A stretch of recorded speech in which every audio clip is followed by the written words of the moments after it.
Me llamo Emilia Ríos, aunque desde hace muchos años casi todos me llaman Doña Emilia, o con un tono que siempre me pareció condescendiente, la señora del salón.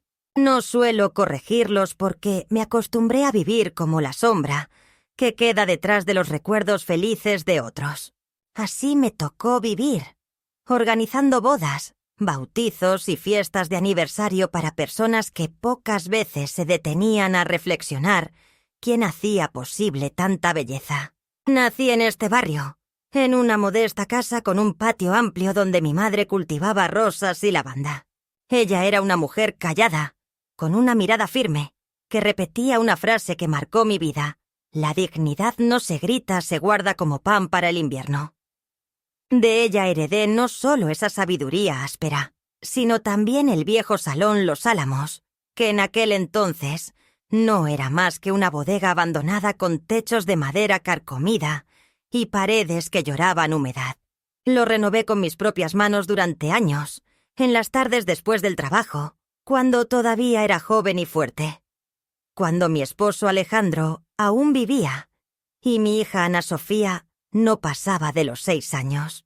Alejandro y yo no teníamos lujos, pero sí muchas ilusiones. Él era eléctrico honesto, de los que saludaban con la gorra en la mano y no sabían mentir. Murió una mañana gris electrocutado en un almacén que jamás indemnizó a nadie. Me dejó sola con una niña de cabello castaño claro, ojos grandes y muchísimas preguntas sin respuesta. El mismo día que lo enterramos me senté, sentada en el banco de la cocina y con el delantal puesto, delineé en una libreta los primeros pasos de lo que sería la única herencia que dejaría para ella. Estabilidad y un lugar en el mundo que nadie pudiera arrebatarle. El salón fue mi forma de resistir. No lo anuncié con grandes fanfarrias, ni grabé mi nombre en letras doradas como hacen otros. Preferí alquilar los servicios a terceros, contratar personal bajo nombres ficticios y transformar aquel espacio en un lugar acogedor, con luces suaves, cortinas blancas y ese aroma a madera recién pulida que siempre asocié con la perfección. Mi nombre no aparecía en ningún cartel, y eso también fue una decisión meditada. Quería que Ana Sofía creciera libre, sin la carga de una madre trabajadora que exigiera reconocimiento. Siempre le expliqué que yo trabajaba ahí, que ayudaba con la administración, que era la encargada.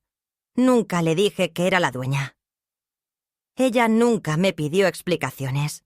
Quizás simplemente no le importaba. Desde pequeña fue diferente. Inteligente, cariñosa, pero con un deseo profundo de escapar. Soñaba con vestidos lujosos, fiestas sofisticadas y hablar inglés sin acento. Le pagué las clases, vendí mis joyas para cubrir su matrícula universitaria y hasta dejé de usar la calefacción durante toda una temporada para costearle un intercambio en Londres.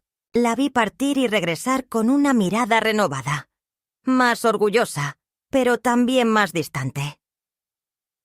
Cada vez que alguien le preguntaba por mí, decía que su madre trabajaba en eventos sin dar más detalles.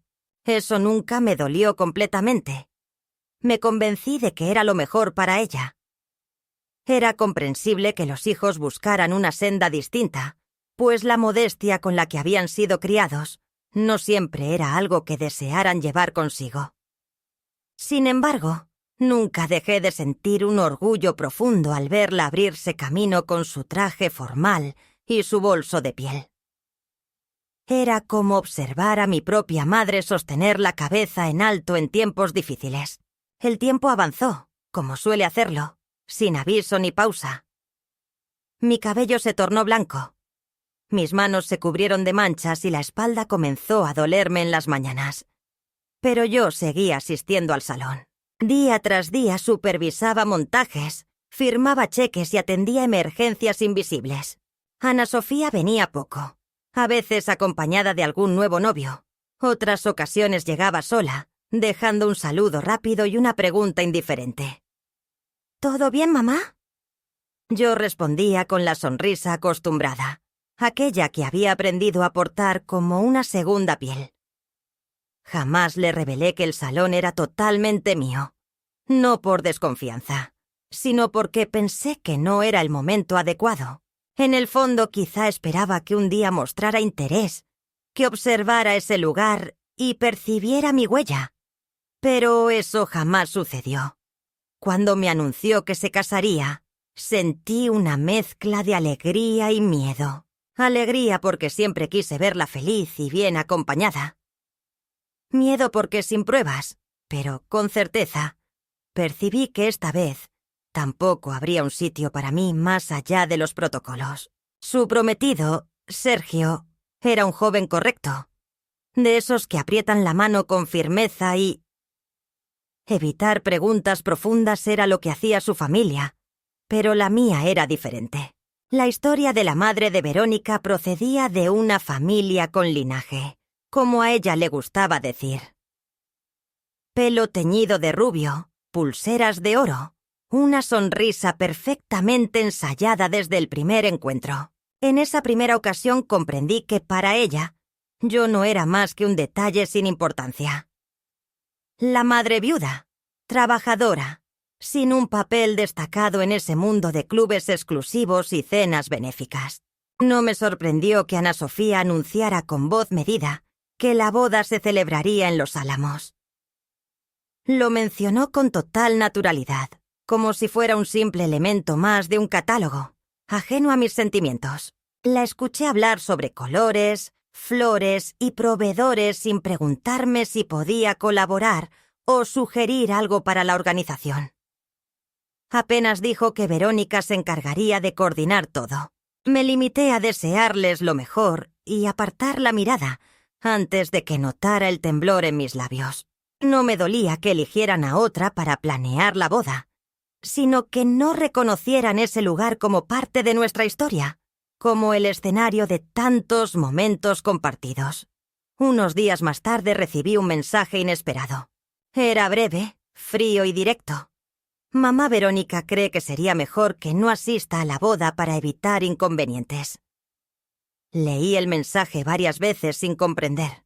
Me senté en la misma silla donde, años atrás, había planeado mi vida tras la muerte de Alejandro. Miré la lámpara, la pared con fotos, mis manos cansadas y sentí una profunda incomodidad en mi propio salón. No respondí ni afirmativamente ni negativamente. Solo guardé el teléfono sin decir palabra. En el armario de la cocina respiré profundo y preparé una infusión. El corazón golpeaba con fuerza. Sabía que no había sido una idea de Verónica, pues, si ella lo hubiera dicho, Ana Sofía debía haberlo autorizado o incluso fomentado. Quizás sentía vergüenza. Tal vez creía que mi presencia desentonaría con la ocasión o que no tenía nada que ofrecer. No sé con exactitud. Lo único claro es que en ese momento entendí algo que hasta entonces había evitado aceptar. Para mi hija yo no formaba parte de su universo. No de verdad. No en los momentos importantes. Lloré. Las lágrimas llegarían después, más tarde, cuando el silencio en la casa se volviera insoportable. Aquella noche encendí la luz del salón y caminé por sus pasillos vacíos. Acaricié las paredes, el escenario, las sillas apiladas. Recordé cada arreglo floral, cada ceremonia, cada pareja que había dicho sí bajo aquella misma iluminación. Sentí por primera vez en muchos años que algo dentro de mí se estaba rompiendo. No por furia ni por tristeza, sino por un abandono que ya no era solo simbólico, sino oficial. Me habían excluido y lo peor era que ni siquiera eran conscientes del tesoro que habían perdido porque yo era la propietaria. Y todavía lo ignoraban. La mañana de la boda amaneció cálida, de ese tipo de amaneceres donde el sol asoma sin prisa, como si dudara si debía salir. Yo llevaba despierta desde antes de que clareara, no porque tuviera alguna tarea pendiente, sino porque el cuerpo, con los años, aprende a presagiar esos días especiales. La casa estaba en completo silencio, sin televisión ni el sonido habitual de la tetera. Me senté al borde de la cama y contemplé el vestido que había seleccionado días atrás. Un conjunto de color azul petróleo, con una blusa de seda antigua que perteneció a mi madre. Saqué esa ropa con el mismo cuidado que se tiene al despertar a un niño dormido. Planché cada pliegue mientras evocaba otras bodas, otras mañanas llenas de expectativas, aunque sabía que no estaba invitada y que el mensaje de Ana Sofía había sido muy claro. Sin embargo, mi corazón rechazaba acatar esa orden, y algo en mi interior insistía en vestirme igual.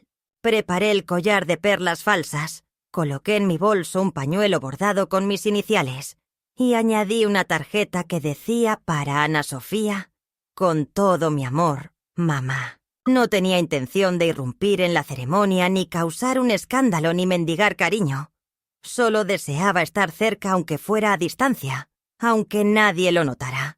Me convencí de que bastaría con caminar por los jardines del salón antes de que llegaran los invitados. Quería respirar el aroma de los lirios que yo misma había mandado plantar hacía años, y luego regresar a casa en silencio, haciendo un último gesto por esa hija que ya no me reconocía como parte de su vida. Tomé el colectivo como lo hago siempre. Me senté en la parte de atrás junto a la ventana, observando pasar los mismos árboles torcidos, los mismos carteles desgastados, las mismas esquinas que conozco al dedillo. El conductor, un hombre de cabello canoso que solía llamarme doña, me saludó sin mostrar curiosidad alguna. Este recorrido estaba lleno de sensaciones conocidas, pero el silencio dentro mío era profundo. Sabía que ese día no sería igual a otros, que aunque estuviera ausente de la ceremonia, mi presencia en esas calles y ese viaje tenían un significado personal, un intento silencioso de mantener alguna conexión con un pasado que parecía escaparse entre mis dedos. Era un sábado por la mañana, y nadie podía prever que yo me dirigía al evento del año. Nadie imaginaba que la madre de la novia llegaría sola, sin un peinado elaborado, ni acompañada por alguien que le abriera la puerta. Al llegar a Los Álamos, la entrada principal estaba abierta, y la decoración resultaba ostentosa, hasta excesiva. Había cintas color marfil, arreglos de rosas inglesas y farolillos colgantes que se movían con la brisa suave. Empleados estaban por todos lados. Camareros con sus uniformes impecables, floristas dando los últimos toques y técnicos de sonido corriendo con cables por aquí y por allá. Ninguna persona me saludó ni me prestó atención. Me deslicé entre ellos como un fantasma y caminé despacio, llevando el bolso colgado del antebrazo, reconociendo cada rincón como se reconoce a un hijo dormido, con ternura, pero también con una tristeza profunda. Me acerqué al patio trasero, lugar donde la ceremonia tendría lugar, y observé el altar adornado con tul y ramas de eucalipto. Me detuve un instante para contemplar los bancos, los carteles y los detalles que, sin duda, eran hermosos, pero no reflejaban a Ana Sofía. No había ninguna señal, ni la más mínima pizca de su esencia en esta puesta en escena. Todo parecía el gusto de Verónica, sin duda alguna. Entonces me aproximé a una organizadora joven que sostenía una carpeta y le pregunté por el sitio asignado para los familiares. Me miró extrañada y revisó su lista sin levantar la vista. ¿Nombre?, preguntó ella con voz tranquila. «Emilia Ríos», respondí con cuidado. Tardó un instante en encontrarme, y al hacerlo frunció ligeramente el ceño. Amablemente dijo: «Sí, aquí está usted. Está en la mesa de apoyo técnico, justo al lado del equipo principal». No comprendí bien en el estacionamiento norte. Le pedí que repitiera lo que dijo la mesa de apoyo técnico, pero lo dijo otra vez, sin alterar su tono. Me indicaron que fuera fuera del salón principal, cerca de la puerta de carga, un lugar destinado para el personal o los invitados que solo pasan de paso. La escuché sin reaccionar. No podía asimilar lo que estaba escuchando. ¿La mesa de apoyo técnico afuera? Me pregunté a dónde van los meseros cuando tienen un descanso, dónde apilan las cajas vacías sin que nadie las mire. Pregunté si acaso había algún error o si me estaban confundiendo con otra persona. La joven negó con la cabeza. La señora Bracamonte comentó que era la persona que había confirmado la lista definitiva y que a ellos solo los informaron. Añadió que si había algún inconveniente, podía hablar con ella, la señora Bracamonte Verónica. Me alejé sin decir nada más. Caminé por el lateral del salón evitando mirar a los empleados que me esquivaban con bandejas y cables. Llegué a la mesa que me habían asignado. Era una mesa plegable de plástico con un mantel raído y una sola silla. No había ninguna decoración, ni sombra, ni nombre visible. Pero en una pequeña tarjeta apoyada junto a una copa, en letra cursiva, estaba escrito: Emilia Ríos. Me senté sin saber qué hacer. Frente a mí había un contenedor de basura lleno de restos de flores, botellas vacías y envoltorios de plástico. Más allá se veía la entrada de servicio por donde los camiones iban y venían. La música suave que sonaba dentro del salón apenas se escuchaba desde ahí. Sentada en esa silla tan solitaria, comprendí que no se trataba de un error logístico. No era casualidad. La exclusión no fue un error ni un olvido. Fue una decisión consciente.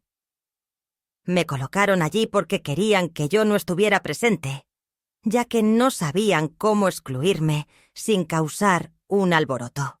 Encontraron la forma más sutil de eliminarme, relegándome a un rincón invisible para todos.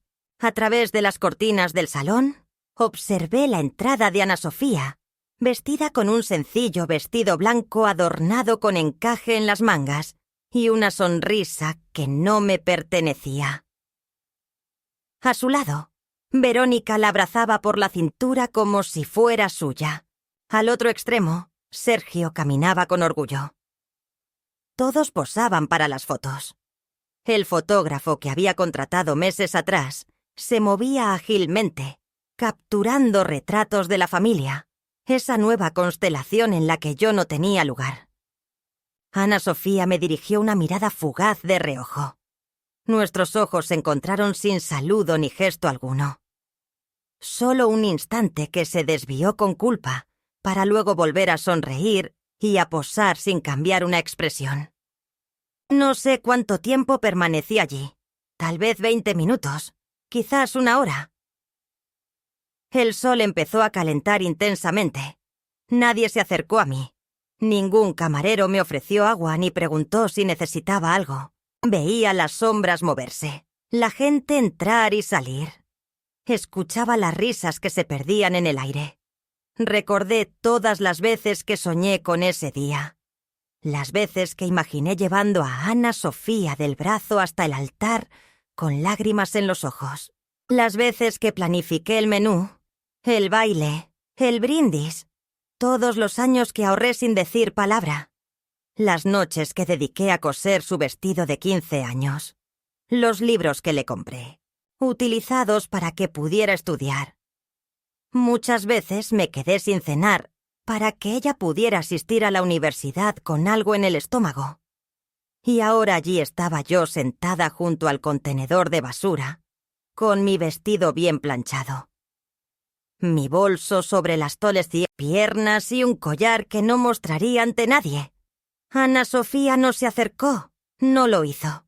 Verónica tampoco. Nadie hasta que finalmente, después de que todos se hubieron acomodado en sus asientos, apareció ella. Caminó desde el salón con pasos inseguros mirando hacia los lados como quien teme ser observada. Llevaba las manos entrelazadas y el rostro un poco desencajado. Se plantó frente a mí y dijo en voz baja: «Mamá». Me puse de pie. «Estoy hermosa», le respondí sin rencor, aunque por dentro sentía que mi corazón se marchitaba como flor sin agua sobre el comienzo de los asientos. Empezó, pero no concluyó. «No pasa nada». Mentí. Lo importante es que seas feliz. Ella suspiró como esperando que dijera eso, como si supiera que siempre fui esa madre que no reclamaba que no, exigía que no molestaba. Verónica comentó que sería mejor conservar cierta apariencia. Ya sabes, para las fotos. Asentí. Claro. Dije por las fotografías. Nos abrazamos fugazmente. Frío apenas un roce de hombros. Luego volvió a irse. Se perdió en esa carpa. Blanca, llena de gente elegante. Sonrisas perfectas y copas alzadas. Yo me quedé afuera en la mesa del olvido, con la certeza de que por fin me habían dejado atrás. Pero también por primera vez comencé a pensar en lo que había callado, en lo que había renunciado, en lo que era mío y aún no. Sabían lo que aún era capaz de hacer. Y entonces comprendí que el silencio había llegado a su fin. La tarde avanzaba despacio como si intentara hacerme un favor al prolongarse, dándome el tiempo necesario para asimilar lo que acababa de experimentar. Permanecía inmóvil en esa silla junto a los contenedores de basura, rodeada de sombras que no traían consuelo. El vestido que había planchado con tanto esmero estaba pegado a mi piel por el sudor. La música dentro del salón se volvía cada vez más alegre y ruidosa. Las copas resonaban, la gente reía y comenzaban los discursos. Las palabras se escuchaban amortiguadas por las cortinas de tela, pero las emociones atravesaban como cuchillos a la familia, a los valores que nos unen y al amor genuino. Brindaban por cosas que yo representaba, pero sin mí festejaban un linaje que había construido con esfuerzo, aunque en ese momento ya no tenía un lugar allí. Miré dentro de mi bolso, y allí seguía la caja de terciopelo que contenía el collar de perlas falsas, las que compré con paciencia una por una restaurando un diseño antiguo que perteneció a mi madre. Pensé en dejarlo sobre el mantel sucio como una ofrenda silenciosa, un recordatorio de que sí había existido una madre, aunque nadie quisiera mencionarla. Sin embargo, no lo hice. Abrí la caja, lo observé y luego lo guardé de nuevo. Ese collar había pasado por muchas generaciones y no merecía acabar olvidado junto a los restos de una celebración ajena. No recuerdo si comí, pero en algún momento un camarero dejó un plato frente a mí. El pollo estaba tibio, la ensalada marchita y el pan duro como piedra. Mastiqué por compromiso, no por hambre, el estómago cerrado como el corazón. Saqué el teléfono y escribí a Carol, mi amiga de siempre, pero no envié el mensaje. ¿Qué podría decirle? Que estaba sentada junto a los restos mientras mi hija fingía no verme. Que la mujer por quien había hipotecado cada parte de mi existencia ahora me miraba con la cortesía de quien solo ve al personal de servicio. Apagué el teléfono. No podía enfrentar la lástima, ni siquiera la de Carol. En algún momento me levanté porque no podía quedarme allí. El cuerpo me dolía, pero no era un dolor físico. Era un cansancio profundo y distinto, como si el alma arrastrara los pies. Caminé por el borde del salón, echando miradas rápidas a las mesas decoradas, a las velas encendidas, a las flores que yo había ayudado a elegir sin que nadie sospechara que eran mis propuestas. Me detuve tras una columna y desde lejos observé a Ana Sofía bailando con Sergio. Parecía feliz, o tal vez solo practicaba esa sonrisa perfecta que había aprendido de Verónica. Vi a los padres del novio abrazados al fotógrafo capturando cada instante y entendí que yo ya no formaba parte de nada. Me habían borrado, no olvidado, y eso era diferente. El olvido puede ser un accidente, pero el borrado es una decisión consciente. Entonces algo cambió dentro de mí. No fue ira ni ansias de venganza. Fue otra cosa, una claridad, una certeza que me hizo enderezar la espalda. Había pasado demasiados años cediendo. Perdonar explicando. ¿Y para qué? ¿Para qué servía que me sentaran junto a los residuos para que mi hija negara mi existencia con una sonrisa formal? ¿Qué sentido tenía seguir callando?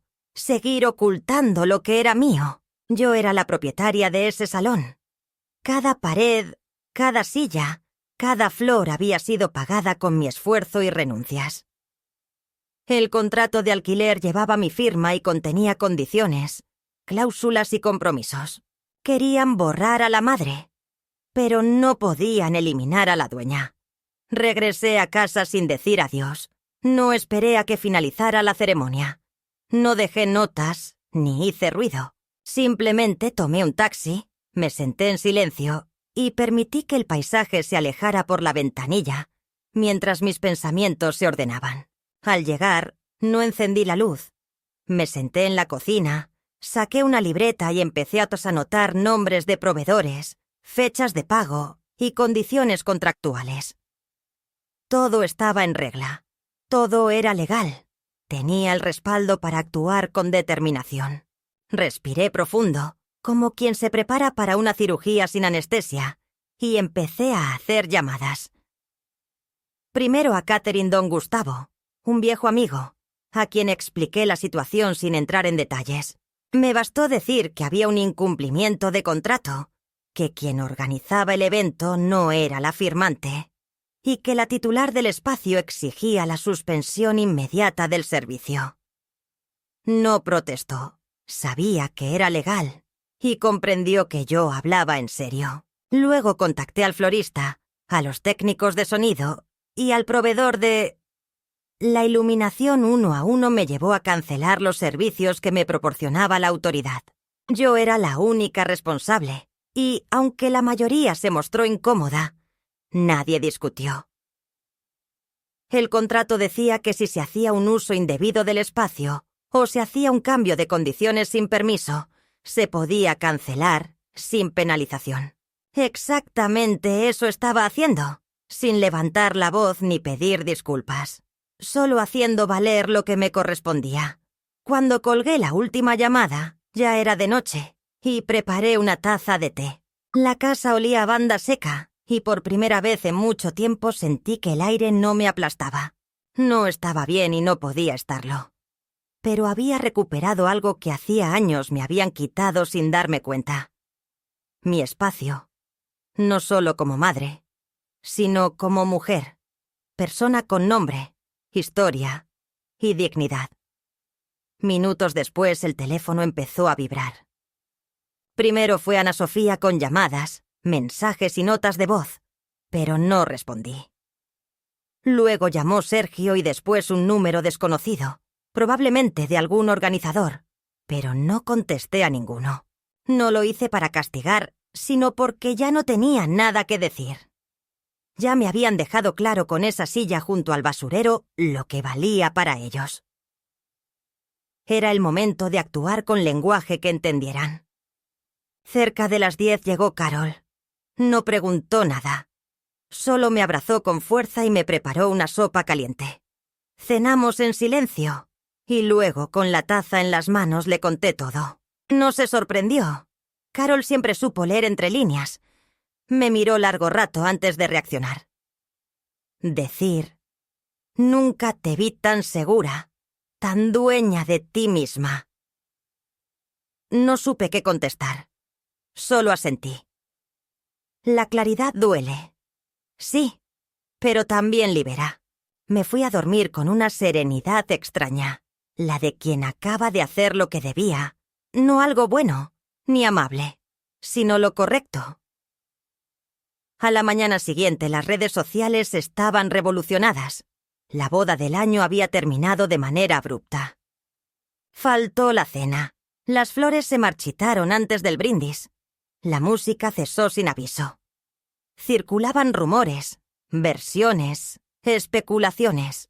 Nadie conocía la verdad ni entendía por qué una celebración tan costosa y cuidadosamente planeada se había derrumbado sin razón aparente. Desde mi cocina leía esos comentarios como si hablaran de otro, como si no fuera yo quien pronunció la última palabra de esa historia.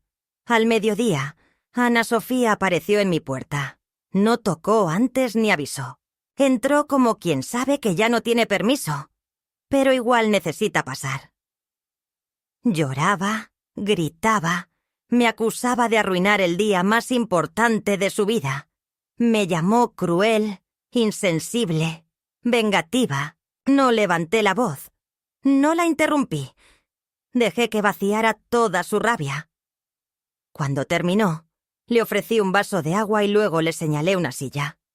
Se sentó temblando. Entonces, sin rodeos, le dije: «Me sentaste junto a la basura, Ana Sofía, como si no valiera nada y yo pagué esa boda, cada flor, cada luz, cada copa de vino. ¿Esperabas que lo aceptara en silencio?». Ella no respondió. Se cubrió la cara con las manos. «No lo decidí yo», murmuró al final. «Verónica pensó que tú permitiste que ella pensara por ti. Interrumpí diciendo que tú lo autorizaste, que tú me borraste. Y entonces coloqué frente a ella la caja con el collar. No se la ofrecí, simplemente la dejé allí. Tenía la intención de dártelo ayer, pero no estabas». Dije que se quedó mirando la caja como si pesara 1 tonelada. No la abrió ni la tocó. Solo se levantó, murmuró algo que no entendí y se fue.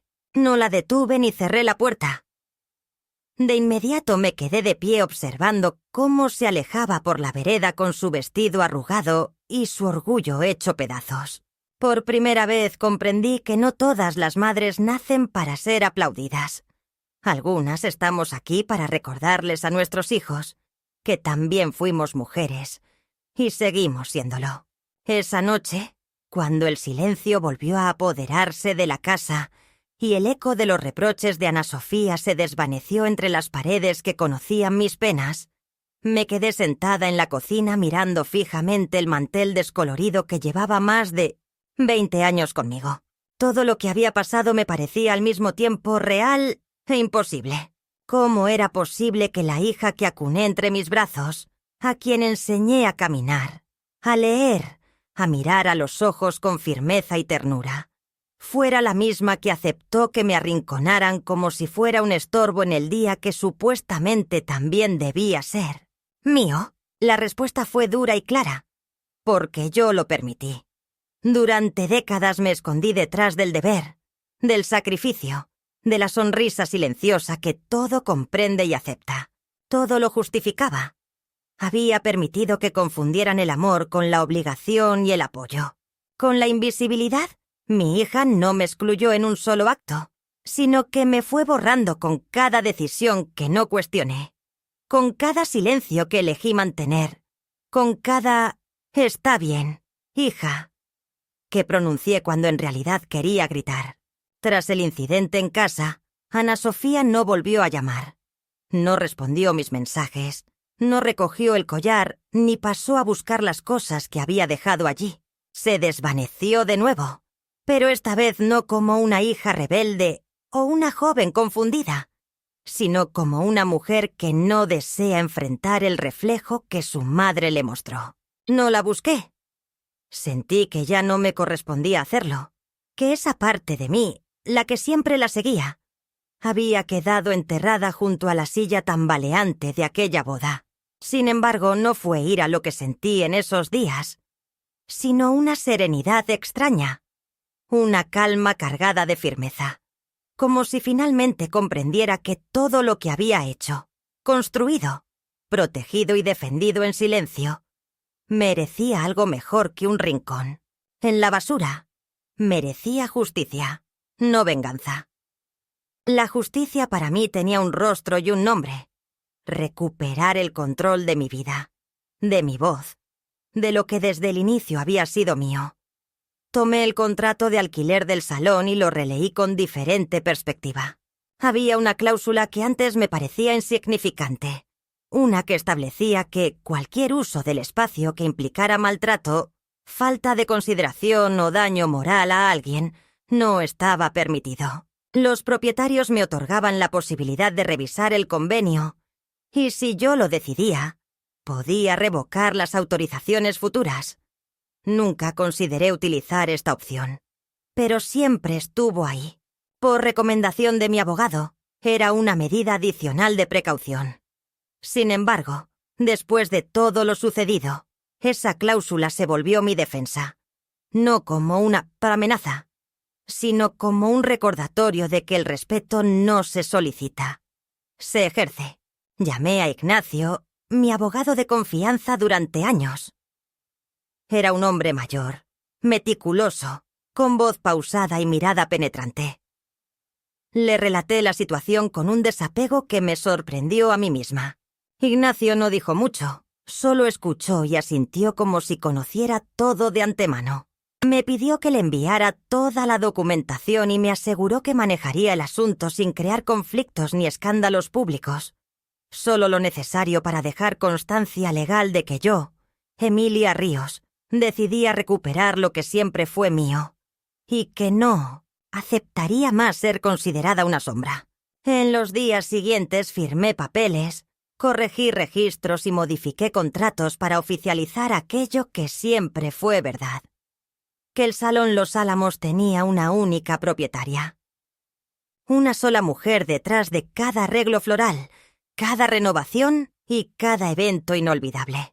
Por primera vez mi nombre apareció claro en todos los documentos, no para que otros me reconocieran, sino para que yo misma pudiera verme sin ocultarme, dejando una huella innegable para siempre.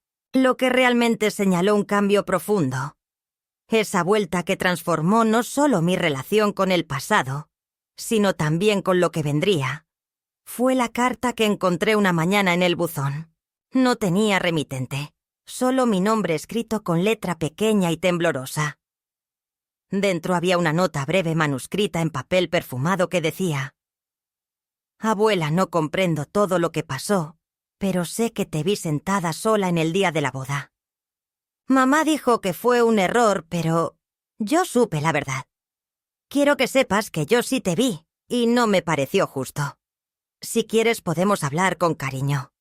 Sofía, mi nieta, hija de Ana Sofía, tenía 13 años, la misma edad que su mamá cuando comenzó a cambiar al descubrir que lo sencillo era a veces sinónimo de vergüenza. Siempre había sido una niña atenta y silenciosa, de esas que no interrumpen pero que nunca dejan de observar. Su carta me conmovió profundamente porque me recordó algo que había olvidado, que el amor no desaparece, solo adopta diferentes formas, y tal vez yo no había fracasado enteramente. Quizá podía aún sembrar algo distinto en esta nueva generación. La llamé y charlamos durante horas. Me hizo preguntas que nadie más había osado. Me escuchó sin juzgar con esa mezcla de inocencia y sabiduría que solo los niños tienen cuando intuyen que se acercan a una verdad importante. Le conté mi historia, no como un lamento, sino como un mapa. Hablé de mi madre, de mi esposo, de Ana Sofía, de las decisiones que tomé y de aquellas que no supe tomar. Ana Sofía no derramó lágrimas, solo tomó mi mano y me dijo: «Tú no estás sola, abuela, y no estás equivocada». Esa oración tan simple se convirtió en mi salvación, no porque necesitara confirmación, sino porque comprender que alguien había reconocido mi sufrimiento, que alguien lo había nombrado, me devolvió una parte de mí misma que creí perdida para siempre.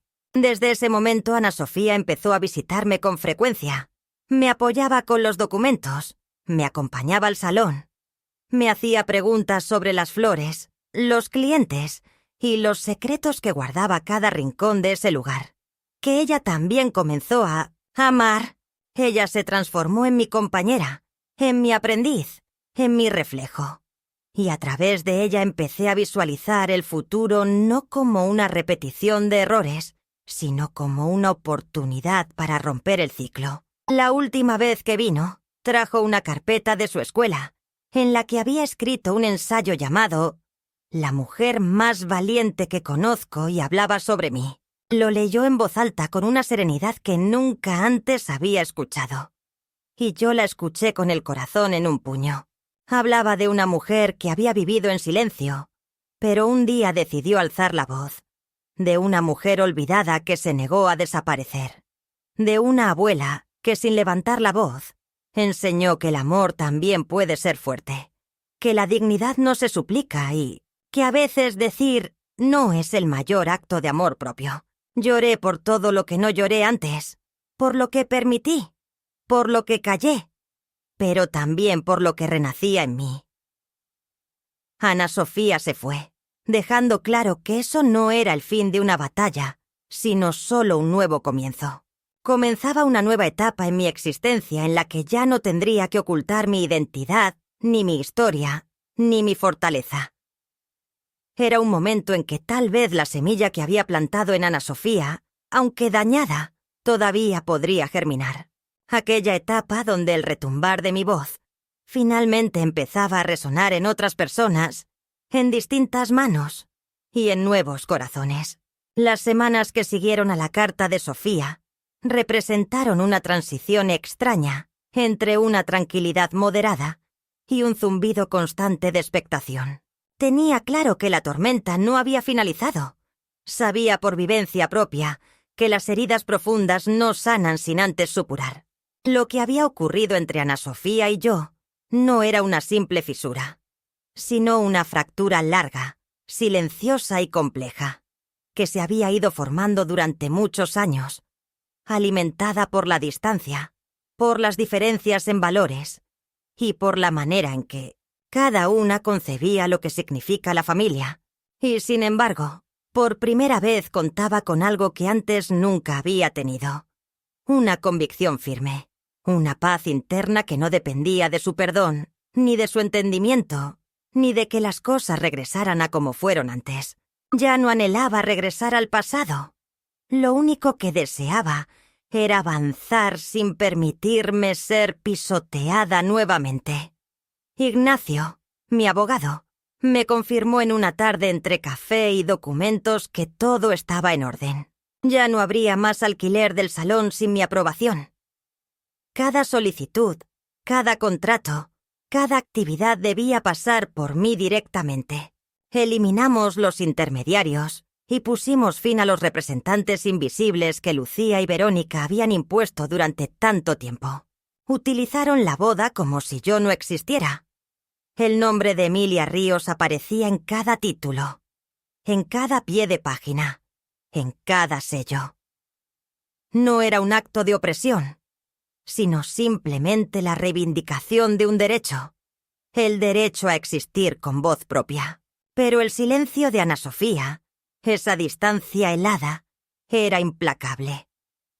No llamó, no escribió, ni apareció en la casa ni en el salón. Algunas personas me preguntaban por ella con discreción, otras con descaro. Yo respondía con evasivas, diciendo que estaba bien, que estaba ocupada, que todo era cuestión de tiempo.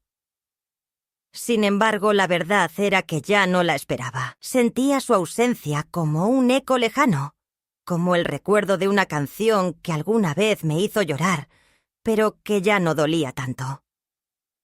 Me hacía más daño lo que pudo haber sido que lo que en realidad fue. Me dolía la idea de que aún no comprendiera lo que hizo, de que no reconociera el lugar al que me relegó por elección, no por accidente. Y aún así, seguía adelante. Verónica, en ella hallé una nueva forma de maternidad, una segunda oportunidad de ser raíz sin necesidad de ser alfombra. Pero todo cambió el día en que Ana Sofía llegó al salón sin avisar.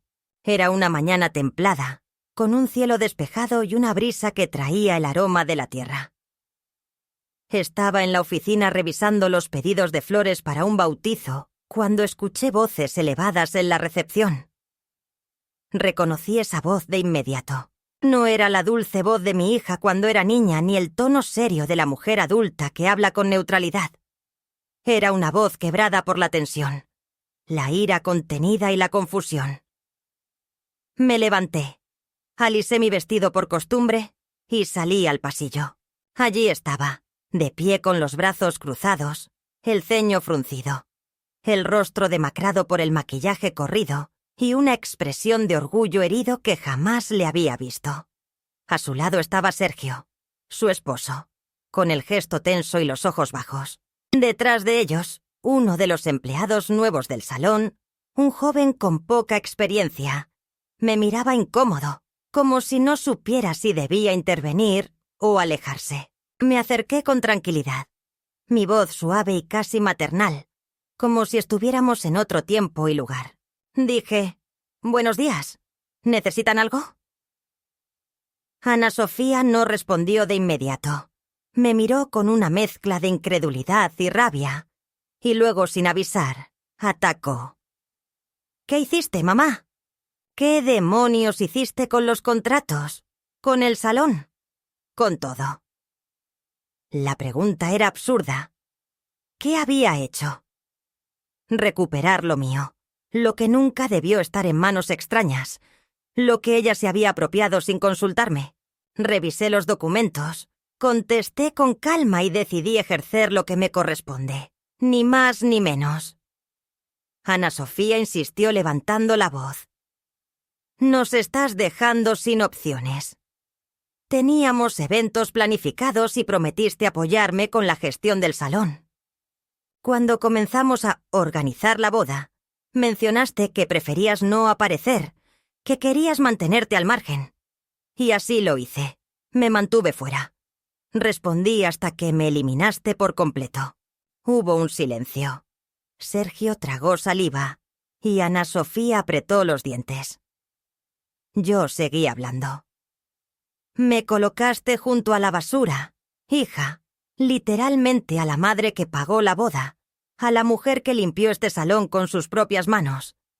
¿Esperabas que después de eso siguiera entregándote todo sin decir nada?». No fue así. Susurré como si intentara convencer a alguien más, y no a mí. «Eso fue exactamente lo que pasó», afirmé. «Si no lo entiendes, entonces tenemos un problema más serio que un contrato roto». Sergio levantó la mirada y por primera vez intervino. Emilia dijo con un tono que intentaba ser conciliador: «No sabíamos, no comprendimos la importancia que este lugar tiene para ti. Pensamos que habías aceptado mantenerte al margen». «Se equivocaron», respondí. «Ahora ya lo saben». Ana Sofía comenzó a llorar, pero no con esas lágrimas silenciosas de quien entiende, sino con un llanto desesperado, como alguien que se da cuenta de que ha perdido algo sin saber cuándo, ni cómo, ni por qué. Se dejó caer en una silla del pasillo y entre sollozos repitió: «No era mi intención. No sabía. No pensé. No dije nada más y la dejé llorar». Era su momento para asimilar lo que había sucedido. Sergio se inclinó hacia ella tratando de consolarla, pero ella lo apartó con un gesto.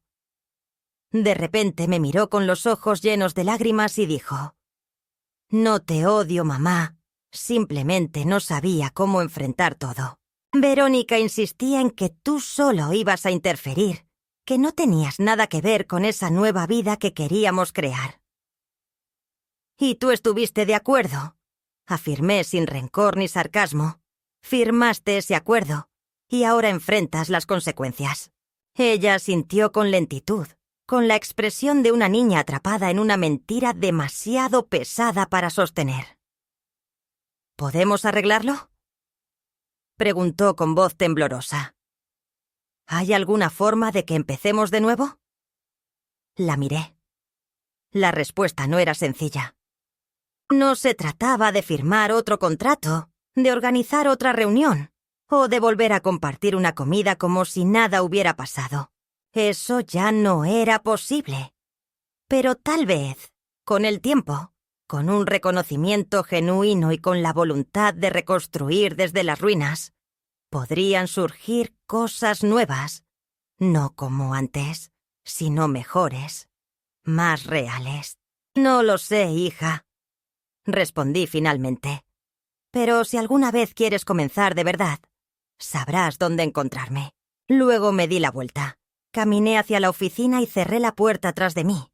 No por orgullo, sino por paz. Esa clase de paz que solo llega cuando uno decide no traicionarse jamás. El encuentro con Ana Sofía en el salón dejó un aire denso, cargado de emociones no resueltas, como cuando una tormenta pasa sin dejar llovizna, y el cielo queda gris, incierto, detenido en una pausa inquietante. Durante días no supe nada de ella. No llamó ni apareció, pero sí lo hizo Sergio una tarde cerca de la hora de cierre. Mientras contaba el dinero y revisaba los pedidos del fin de semana, lo vi asomarse a la oficina con una expresión controlada y casi profesional, como si representara ante alguna empresa, no como el esposo de mi hija, ni como el hombre que me había sorprendido sentada junto a los cubos de basura sin hacer nada. Le saludé con educación sin ofrecerle asiento, y él captó la indirecta permaneciendo de pie con las manos en los bolsillos, hablando en voz baja como si intentara que nadie escuchara. «Doña Emilia, no voy a justificar nada», comenzó. «Lo que ocurrió estuvo mal, no hay manera de ocultarlo, pero vengo a hablarle con sinceridad. No dije nada, solo incliné la cabeza, animándolo a seguir, y sabía suficientemente quién soy para saber que no interrumpiría. Ana Sofía está destrozada, confundida, avergonzada. Intenta encontrar la forma de enmendar el daño, aunque desconoce cómo comenzar. Y yo también cometí errores. Miré en otra dirección. Reconocí que permití que sucedieran cosas por comodidad, por evitar discusiones con mi madre, por no incomodar a nadie. Pero lo que le pasó a usted fue una injusticia. Hemos perdido clientes», continuó. «El escándalo de la boda, la cancelación del servicio de catering, los rumores, todo eso afectó nuestra reputación. La gente quiere saber qué sucedió. Verónica está furiosa e incluso amenazó con demandar. Puede intentarlo», respondí con tranquilidad. «Pero el contrato está allí a mi nombre. La propiedad me pertenece y la decisión fue completamente legítima. Ella firmó sin prestar atención, como suelen hacer aquellos que creen tener el mundo a sus pies». «Lo sé», respondió él. «Y por eso estoy aquí, no para pedirle que cambie algo, sino para presentarle una alternativa, una reconciliación, un nuevo comienzo según sus condiciones. Usted manda, nosotros acatamos». La palabra acatar me provocó una sonrisa interior. Durante tantos años yo había sido la que se adaptaba, la que cedía, la que entendía. Que alguien finalmente reconociera mi autoridad no era una conquista. Era simplemente justicia. «¿Qué implica ese nuevo comienzo?», pregunté más por curiosidad que por interés. Sergio sacó un sobre de su chaqueta y lo dejó sobre la mesa. «Una sociedad, un porcentaje menor para nosotros, mayoritario para usted. Usted decide la línea de eventos, los proveedores, los precios. Nosotros gestionamos, pero siempre bajo su aprobación y su nombre. El suyo, Doña Emilia, irá en la fachada del salón Los Álamos, fundado por Emilia Ríos». «Es lo mínimo». Tomé el sobre. Lo abrí y revisé los documentos. Todo estaba correcto, bien redactado con términos claros y justos. Pero cerré el sobre sin responder. «No necesito su sociedad», le dije sin rencor. «No necesito su dinero ni su nombre, ni sus disculpas. Lo que necesitaba era respeto. Lo que requería era que alguien ese día se acercara a mí, me mirara a los ojos y dijera: «Lo siento». Y no lo hicieron. Nadie lo hizo, y por eso esta charla ha llegado hasta aquí. Por la tarde, él bajó la mirada, abatido, pareciendo por un instante mucho más joven y frágil. Luego levantó la vista y asintió diciendo: «Entiendo», pero añadió: «Si alguna vez cambias de opinión, aquí estaremos». Lo corregí rápidamente. «Estaré, porque no necesito que estén. Estoy yo, y eso es suficiente». Se marchó sin discutir, con dignidad, y yo quedé sola. escuchando el eco de sus pasos alejándose. No sentí satisfacción ni orgullo, solo una paz tranquila, como si cada palabra pronunciada hubiera sido un ladrillo colocado en la reconstrucción de mi propio hogar interior. Anoche, Ana Sofía vino sin avisar. No llamó antes ni envió mensajes. Apareció con un vestido sencillo, sin maquillaje ni peinados forzados. Me sorprendió verla tan diferente, tan libre de sus habituales capas protectoras. Parecía una niña buscando a su madre después de haberse perdido en un centro comercial. Traía consigo una caja de cartón que reconocí al instante. Fotos antiguas, cartas mías, un vestido suyo de cuando tenía 10 años, un dibujo que me había hecho en la escuela primaria. Lo dejó sobre la mesa sin decir palabra, mirándome con lágrimas contenidas. Finalmente dijo: «No he venido a pedir perdón, porque ya comprendí que eso no bastaba. He venido a devolverte lo que olvidé que era tuyo, tu lugar, tu historia, tu derecho a existir sin pedir permiso». Me acerqué despacio, tomé uno de los dibujos, un corazón con mi nombre en el centro, y lo acaricié con los dedos. Susurré: «Lo tuviste todo el tiempo, solo debías recordarlo». «Ahora lo recuerdo», Alejandro respondió. «Y no sé si podré enmendarlo, pero deseo intentarlo». No nos abrazamos ni derramamos lágrimas, solo compartimos un prolongado silencio propio de quienes han tocado fondo y no desean quebrar la paz recién descubierta. Se quedó a cenar, preparamos sopa, lavamos los platos juntas y al irse me miró desde la puerta y expresó: «Te veo, mamá». Ese instante fue el punto culminante, no el grito, no la queja ni la disputa. El máximo momento fue ese exacto en que el silencio fue auténtico, cuando las palabras sobraban porque el reconocimiento ya estaba ahí. El punto culminante fue sentir que ya no necesitaba que mi hija me perdonara, porque yo ya me había perdonado a mí misma por haber callado tanto tiempo. Han transcurrido varios meses desde aquella noche en que Ana Sofía regresó a mi hogar con una caja en las manos y el rostro libre de cualquier máscara. Desde entonces las cosas no cambiaron, como en los cuentos de hadas no hubo reconciliaciones grandiosas ni declaraciones emotivas en medio de una tormenta. No nos fundimos en un abrazo que borrara todo el dolor acumulado. Lo que existió fue algo más discreto pero más real. Un proceso pausado y silencioso de acercamiento entre dos mujeres que antes fueron madre e hija, pero que ahora procuraban reconocerse como dos personas separadas por años de malentendidos. El camino no ha sido sencillo. Algunos días hablamos con fluidez y otras apenas intercambiamos palabras. A veces en el café nos reímos y otras veces el silencio se impone como un muro infranqueable. Pero entre nosotras hay algo diferente ahora: la sinceridad. Ya no fingimos ni esperamos que la otra cambie. Nos observamos y aunque no siempre nos comprendemos, al menos nos reconocemos. Y eso para mí es suficiente. Sofía sigue visitándome cada semana. Llega con sus cuadernos, sus relatos y sus preguntas. Se ha convertido en mi sombra luminosa, en ese brote tierno que surge en la grieta de una pared antigua. Con ella, los silencios son otros. No pesan ni duelen. Son momentos de descanso y no de tensión. A veces me pide que le enseñe a organizar eventos, a diseñar las flores y a pensar en esos detalles que transforman un lugar en un recuerdo indeleble. La veo caminar por el salón con su cuaderno en mano, anotando todo, observando cada gesto y cada rincón. Y me digo que quizás, cuando yo no esté más, este lugar no quedará vacío.